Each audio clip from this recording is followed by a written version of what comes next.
अभी गुजरात में पाकिस्तान इमरान खान साहब का प्लस्तर उतर गया है और अब वो अपनी टांग को मूवमेंट कर सकते हैं, चल फिर सकते हैं आहिस्ता आहिस्ता। डॉक्टर्स ने जितना उनको इजाजत दिया उतना तो मूव कर सकते हैं।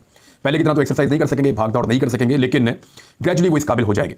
70 साल उनकी उम्र है, उनकी हिम्मत को दाद देनी पड़ेगी कि एक बड़ा मुश्किल मरहला उन्होंने गुजारा है। बड़ी जोरदार चोट उनको लगी थी, 4 गोलियां उनको लगी, 3 उनकी बॉडी के अंदर थी, एक उनको छूकर गुजरी।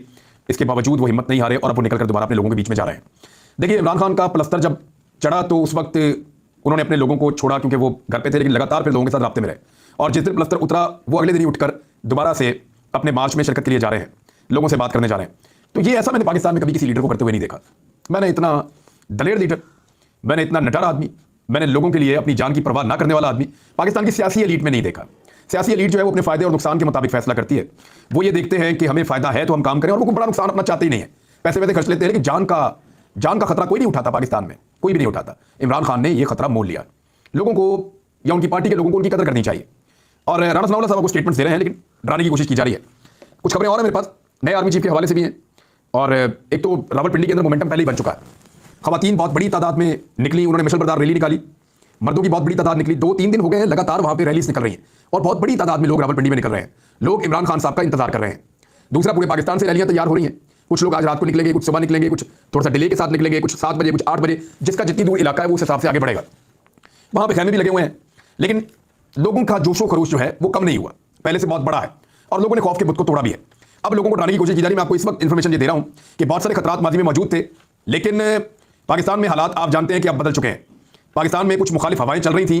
कम से कम वो हवाएं कुछ देर के लिए सही, या हो सकता है परमानेंटली, वो अवाम के मुखालिफ जो फैसले हो रहे थे और जो चीजें मुसल्लत की जा रही थी, मुमकिन तौर पर यह सिचुएशन बदल जाएगी। अभी सिर्फ चंद दिनों का इंतजार है और वो दिन बड़ी तेजी से गुजर रहे हैं। जनरल कमर जावेद बाजवा माजी का किस्सा बन चुके हैं और अब अगले आर्मी चीफ आ रहे हैं जो 3 साल के बाद माजी का किस्सा बन जाएंगे। ये एक जॉब है जो एक फौजी ऑफिसर को करनी पड़ती है। जो सीनियर होते हैं उनमें से एक, वो 3 साल तक इस मुल्क के अंदर रहता है, लेकिन मुल्क का स्याह और सफेद का मालिक बन जाता है। क्योंकि पाकिस्तान में इस ओहदे को हमेशा से ओवररेट किया गया है। पाकिस्तान में हमेशा से इस ओहदे को ज्यादा अहमियत दी गई है और इनका कंट्रोल भी बहुत ज्यादा होता है आर्मी चीफ का।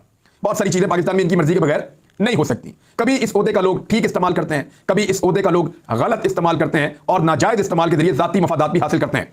बहरहाल, जनरल कमर जावेद बाजवा साहब अब माजी का किस्सा बन गए हैं और लोग सिर्फ उनकी कहानियां सुना करेंगे या वो कभी सुनाया करेंगे और कुछ भी नहीं है। लेकिन अभी फिलहाल उनके कुछ दिन बाकी है। यहाँ पे एक खबर है मेरे पास कि रावलपिंडी में इमरान खान साहब के जो जलसा है उसके लिए स्टेज लग रहा था। तो स्टेज लगते हुए वहां पे पुलिस आ गई और पुलिस को देखिए, मैं आपको पहले भी कह रहा हूं कि परवेज लाई, मुन्नस लाई, पंजाब हुकूमत की पुलिस को कंट्रोल नहीं करते। पुलिस को बहुत ताकतवर लोग कंट्रोल करते हैं, आप जानते हैं उनको। तो आपको पता है गुस्सा भी बहुत है उन लोगों में। तो अभी ऊपर से हुक्म आया, यहां स्टेज नहीं बनने दिया जाएगा। फैजाबाद में जो स्टेज बन रहा था, ऊपर से हुक्म आया है, ऊपर से रावलपिंडी पुलिस को, परवेज लाई के भी ऊपर से, राणा सनाउल्लाह के भी ऊपर से, शहबाज शरीफ के भी ऊपर से, बहुत ऊपर से हुक्म आया है कि यहाँ पे स्टेज नहीं बनने दिया जाएगा। और ID कार्ड्स भी ले ले अमले के लोगों के कि जनाब आप यहाँ पे नहीं बना सकते। और उसके बाद फिर दोबारा दूसरी जगह पे स्टेज बनाने का कहा गया। GHQ ने कहा कि हमें कोई एतराज नहीं है, अगर इमरान खान साहब अपना परेड ग्राउंड में हेलीकॉप्टर उतारना चाहते हैं तो या उतार सकते हैं वो। लेकिन DC इस्लामाबाद की आप चेक करें कि उसने कहा कि नहीं, मैं नहीं उतारने दूंगा। अब जरा समझें आप बातों को कि किया क्या जा रहा है और गेम क्या खेला जा रहा है। राणा सनाउल्लाह के स्टेटमेंट्स को आप देखें तो आपको बिल्कुल क्लियरली अंदाजा हो जाएगा कि एक्चुअली पाकिस्तान में क्या करने की तैयारी है। किसी किस्म के जो खतरात थे वो तो बहुत हद तक अब आपको सबको पता है वो कम हो गए हैं और सिक्योरिटी के इंतजाम बहुत अच्छे हैं। इमरान खान साहब की अपनी सिक्योरिटी के लिए इंतजाम बहुत अच्छे रखे गए हैं। स्टेज का और आवाम का फासला भी आम लोगों से रखा गया है ताकि अगर इमरान खान साहब के बारे में कोई खदशात है तो लोग महफूज रहें। बहरहाल ऐसी कोई चीज़ होगी नहीं, क्योंकि अब सिचुएशन काफ़ी हद तक बदली है। और पहले तो कोई इस तरह के मामला थे कि सिचुएशन को खराब करके उससे फायदा उठाने वाले लोग मौजूद थे, लेकिन अब उसका भी कोई फायदा नहीं है कि सिचुएशन को खराब किया जाए। बल्कि अब पाकिस्तान की एजेंसी, पाकिस्तान की पुलिस और पाकिस्तान के इदारे जो हैं उनको ज्यादा जोर लगाना चाहिए इमरान खान साहब की हिफाजत के ऊपर, और लगा भी रहे हैं। तो इमरान खान साहब की हिफाजत की जिम्मेदारी उनकी पार्टी ने, पंजाब पुलिस ने, पंजाब की हुकूमत ने और पाकिस्तान की एस्टेब्लिशमेंट ने मिलकर उठानी है। वो बाकी हुकूमत की जिम्मेदारी है, लेकिन राणा सनाउल्लाह साहब डराने के अलावा और कुछ नहीं कर रहे। वो डराना क्यों चाहते हैं? क्योंकि उन्हें पता है कि इमरान खान ये जो जलसा करने जा रहे हैं ये पाकिस्तान की सियासी तारीख का अब तक का सबसे बड़ा जलसा होगा। नवाज शरीफ साहब ने अपनी जिंदगी में जितने जलसे किए हैं वो तमाम जलसे लोगों को भूल जाएंगे। नवाज शरीफ के जलसे में 10,000, 5,000, 15,000 बंदे आते हैं मैक्सिमम, और इमरान खान के जलसे में लाखों लोग भी आ जाते हैं। तो अब नवाज शरीफ पहले ही चढ़े हुए थे। लाहौर का मीनार पाकिस्तान उनको चढ़ाता है पूरे शरीफ खानदान को कि आओ ना कभी मेरे अंदर भी जलसा करो। तो वो कभी जरूरत ही नहीं कर पाए कि मीनार पाकिस्तान के अंदर जलसा करें। हालांकि नवाज शरीफ ने अपने दौर का जो सबसे बड़ा लॉन्ग मार्च किया, जिसमें वो रावलपिंडी से लाहौर आ गए, ये अजीबोगरीब लॉन्ग मार्च था। मुझे क्यों निकाला कहते हुए लाहौर से रावलपिंडी जाने के बजाय रावलपिंडी इस्लामाबाद से लाहौर आ गए नवाज शरीफ। और लाहौर पहुंच के उन्होंने जब देखा कि लोग इकट्ठे हुए थे, दादा दरबार पे लोगों को इकट्ठा करके वहां पे उन्होंने तकरीर की और चंद हजार लोग थे, वहां पे भी ज्यादा लोग नहीं थे।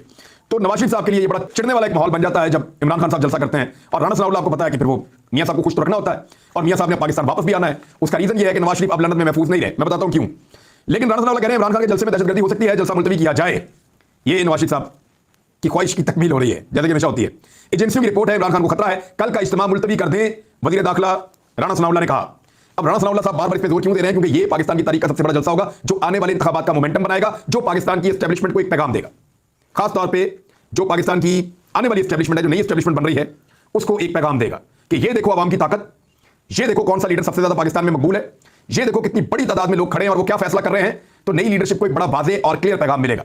राणा सनाउल्लाह साहब नहीं चाहते या पीडीएम की हुकूमत नहीं चाहती कि इमरान खान साहब ये पैगाम आने वाली एस्टेब्लिशमेंट को या पाकिस्तान की हुकूमत को या आलमी एस्टेब्लिशमेंट को या पूरी दुनिया को या इवन पाकिस्तान की आवाम को देने में कामयाब होंगे। देखो पूरा पाकिस्तान मेरे साथ खड़ा है। ये इमरान खान साहब का फैसला है और उनका जिस तरह का शानदार मार्च था जिसमें उन्हें गोलियां तक खाई, उसके बाद उसका इख्तिताम जो है वो एक बड़ा तारीखी नौयत का एक्चुअली होना चाहिए था।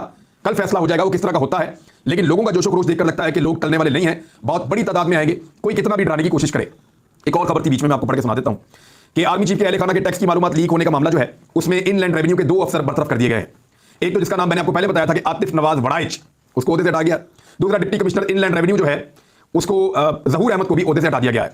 ये नून लीग के लोग हैं, पाकिस्तान तरीके इंसाफ पे सोशल मीडिया में बड़ी तनकीद करते रहे हैं, सबको पता है। तो फिर आप अंदाजा कर ले किसने स्टोरी निकाली, कब स्टोरी निकाली, कैसे स्टोरी निकाली और कौन इसको रोकना चाहता था, ये सारी बातें आप जानते हैं। लेकिन मैं हैरान हूं कि जस्टिस कादी फायदी साहब की फैमिली के भी इस तरह का रिकॉर्ड निकला था एफबीआर में से, लेकिन उसके ऊपर बंदे फारिग नहीं हुए, उसके ऊपर इतनी तेज इंक्वायरी नहीं हुई, उसके ऊपर कभी कोई ऐसा एक्शन नहीं हुआ। एक तरफ सुप्रीम कोर्ट ऑफ पाकिस्तान का जज है और एक तरफ पाकिस्तान का एक जनरल है। जनरल के मामले के अंदर 3-4 दिन के अंदर बंदे ढूंढ भी लिए, फारग भी कर दिए। वो जज साहब का केस चलता रहा, कोई फारग नहीं हुआ, कोई इस तरह का मामला हमने इस तरह से रिपोर्ट होता हुआ नहीं देखा।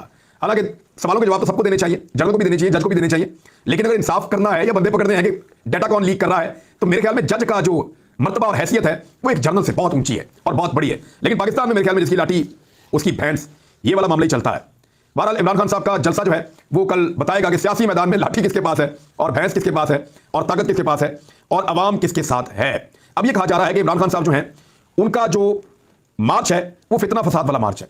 किसी एक जगह पे एक आदमी को भी नहीं मारा इमरान खान ने, एक गमला भी नहीं तोड़ा अभी तक, बल्कि खुद गोलियां खाई, इसके बावजूद किसी को नहीं मारा, किसी के ऊपर अटैक नहीं किया। वो कह रहे हैं पाकिस्तान को अदम इस्तेहकाम का शिकार करेगा, ये पीडीएम के लोग कह रहे हैं। अदम इस्तेहकाम का शिकार पाकिस्तान उस दिन हुआ था जिस दिन शब खून मार के जमीनों का सौदा करके रजीम चेंज ऑपरेशन किया गया था अंदरूनी और बैरूनी सहूलतकारों के साथ मिलकर। वो जो रजीम चेंज ऑपरेशन हुआ था उसके बाद से लेकर अब तक पाकिस्तान में इस्तेहकाम पैदा ही नहीं हो सका। पाकिस्तानी अपनी मर्जी के साथ बाहर निकले थे, पूरे पाकिस्तान में निकले थे और तारीखी नौयत का एहतजाज हुआ था और वर्ल्ड रिकॉर्ड लगा है पाकिस्तान के अंदर। लोगों ने सोशल मीडिया पे ऐसी ऐसी कैंपेन चलाई है। बहरहाल मियां नवाज शरीफ साहब को पाकिस्तान वापस आना पड़ेगा, उसके रीजंस हैं। अगले 1 से 1.5 महीने में आप मियां नवाज शरीफ को पाकिस्तान में देखेंगे, इसके बहुत इम्कानात हैं। वजह क्या है? वजह यह है कि बरतानिया में उनके लिए मुश्किलात पैदा हो गई हैं। ये जो तस्लीम हैदर ने जो कुछ कहा है इसने एक बहुत बड़ा रिस्क लिया है। देखिए वो कहता क्या है कि मुझे बुलाया गया, मुझे बुलाकर बिठाया गया। नासिर भट्ट ने नवाज शरीफ को कहा कि ये बंदा शूटर्स अरेंज करके दे सकता है। मुझे कहा गया कि आपने 2 शूटर्स अरेंज करने हैं, तो मैं उनको उस वक्त इनकार नहीं कर सका, वो बहुत ताकतवर लोग हैं। मैं उनसे महबूब हो गया और मैंने कहा जी मैं कोशिश करूंगा और मैं वहां से आ गया। लेकिन उसके बाद फिर मैंने बाद में इनकार कर दिया। जब मैंने इनकार किया तो मुझे उन्होंने बताया कि उन्होंने शूटर्स खुद अरेंज कर लिए हैं। अब इस केस में वो खुद भी अंदर हो सकता है, वो बंदा खुद भी इस केस में अंदर हो सकता है, वो इतना बड़ा रिस्क ले रहा है। और वहां जो मीडिया बरतानिया में मौजूद है वो पूरी कोशिश कर रहा है इस बंदे को झूठा साबित करे, उससे अजीबोगरीब सवाल किए जा रहे हैं, उसको ग्रिल करने की कोशिश की जा रही है। यानी नवाज शरीफ का पालतू मीडिया पूरी कोशिश कर रहा है कि कुछ भी करें बरतानिया में तस्नीम अशरफ को, तस्नीम हैदर को बाकायदा इस आदमी को कंट्रोवर्शियल कर दें या इसके मुंह से कुछ ऐसे जुमले निकलवा दें जो नवाज शरीफ साहब को कानूनी मामले के अंदर मदद करें। इसमें आप जानते हैं कौन कौन से साफी हैं, आप बताने की तो जरूरत नहीं है, लेकिन जो साफी तस्नीम हैदर की स्टोरीज कर रहे हैं और उसके इंटरव्यूज कर रहे हैं और गैर जानिबदार रिपोर्टिंग करने की कोशिश कर रहे हैं, उनको बाकायदा अननोन नंबरों से कॉल्स आ रही हैं, उनको हरासा किया जा रहा है और उनको यह कहा जा रहा है कि खबरदार इसकी स्टोरीज ना करो, इसको प्रमोट ना करो, इसका पॉइंट ऑफ व्यू मीडिया के ऊपर, सोशल मीडिया के ऊपर ना दो। लेकिन अब हुआ यह है कि यह केस शिफ्ट हो गया सीआईडी को और ये मियां नवाज शरीफ साहब के लिए बहुत मुश्किल पैदा हो जाएंगी। और सबूत जो है मुख्तलिफ जगहों से पुलिस इकट्ठे कर रही है और हैमर स्मिथ पुलिस स्टेशन के अंदर ये केस चला गया है सीआईडी के पास। नवाज शरीफ के लिए एक डरावना ख्वाब बन जाएगा, ज्यादा मुश्किल पैदा हो जाएंगी। तो अब नवाज शरीफ साहब क्या बरतानिया वापस जाएंगे या पाकिस्तान आएंगे? ये बड़े सवाल हैं। हो सकता है वो बरतानिया जाए कुछ वक्त के लिए और फिर वहां से पाकिस्तान वापस आ जाए, हो सकता है वो अमेरिका जाए और वहां से पाकिस्तान वापस आ जाए। लेकिन मियां नवाज शरीफ साहब को 1.5-2 महीने के अंदर पाकिस्तान वापस आना होगा। एक तो उनकी ख्वाहिश पूरी हो गई है, यानी जो आर्मी चीफ की उनकी अपनी चॉइस थी, वो आर्मी चीफ पाकिस्तान के जनरल आसिम मुनीर बन गए हैं। नवाज शरीफ साहब का ही मशवरा दिया था शहबाज शरीफ साहब ने, बार बार पीएमएलएन के लोग ये कहते रहे हैं। तो अब मियां नवाज शरीफ साहब को किसी किस्म का कोई एतराज नहीं होना चाहिए पाकिस्तान आने में और आए, आकर गिरफ्तारी दें, जेल जाएं, अपने केसेस का सामना करें। लेकिन मियां साहब ये चाहते हैं कि उनको बाकायदा पूरा मुकम्मल रिलीफ मिले जिसके बाद वो पाकिस्तान आए। वैसे उनका पाकिस्तान आने को दिल भी नहीं करता। उधर इकोनॉमी की सूरत ये है पाकिस्तान की कि स्टेट बैंक ऑफ पाकिस्तान ने कुछ बयान जारी किए हैं। उन्होंने बताया कि एक तो स्टेट बैंक ऑफ पाकिस्तान के ज़खायर मजीद कम होकर 7 अरब 80 करोड़ अमेरिकी डॉलर्स रह गए हैं।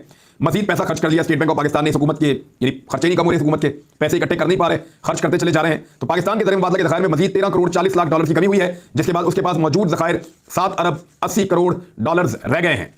और इसके अलावा स्टेट बैंक ऑफ पाकिस्तान ने शरह सूद में इजाफा कर दिया है। यानी जब शरह सूद में इजाफा होता है तो कारोबार मजीद कम हो जाता है। पाकिस्तान के अंदर यह बात याद रखिएगा, जैसे जैसे शरह सूद बढ़ेगी इन्वेस्टमेंट कम होगी, तरक्की की रफ्तार कम होगी। पाकिस्तान की तरक्की पहले ही 6% पे इमरान खान साहब ने 2 साल रखी हुई थी, वो 0% से नीचे चली गई है, माइनस में अब जाने के इसके तो इम्कान हैं। कुछ लोग कह रहे हैं -1 हो सकती है पाकिस्तान की तरक्की की शरह।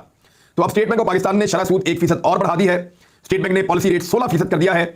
महंगाई का दबाव मुसलसल और तवक्कुआत से ज्यादा है। यह स्टेट बैंक ऑफ पाकिस्तान का स्टेटमेंट है कि महंगाई जो है वो तवक्को से ज्यादा और उसका दबाव कम नहीं हो रहा, और ये इंपोर्टेड हुकूमत उसकी तरफ कोई तवज्जो नहीं दे रही। इस्लामाबाद में कंटेनर इनसे जमा करवा लें, लोगों के कपड़े इनसे उतरवा लें, लोगों को माल इनसे पड़वा लें, मुकदमात इनसे दर्ज करवा लें, जो जुल्म सितम करवाना इनसे करवा लें, साफियों में पर्चे इन पे करवा लें, गिरफ्तारियां इनसे करवा लें, टॉर्चर इनसे करवा लें। ये और इनके सहूलतकार सारे बुरे काम करके गए हैं, पाकिस्तान की मईशत को नहीं संभाल सके और बेड़ा गर्क कर दिया पाकिस्तान की मईशत का। जब भी पाकिस्तान के अंदर इस दौर को याद किया जाएगा एक काले दौर के तौर पर, एक ऐसे दौर के तौर पर, एक डार्क पीरियड था, ये एक स्याह दौर था। जब भी इस स्याह दौर को याद किया जाएगा पाकिस्तान में तो शाबाश दी जाएगी पीडीएम की इन जमातों को और इनके सहूलतकारों को, और सबसे ज्यादा शाबाश सहूलतकारों को दी जाएगी जिनका टाइम अब खत्म हो रहा है।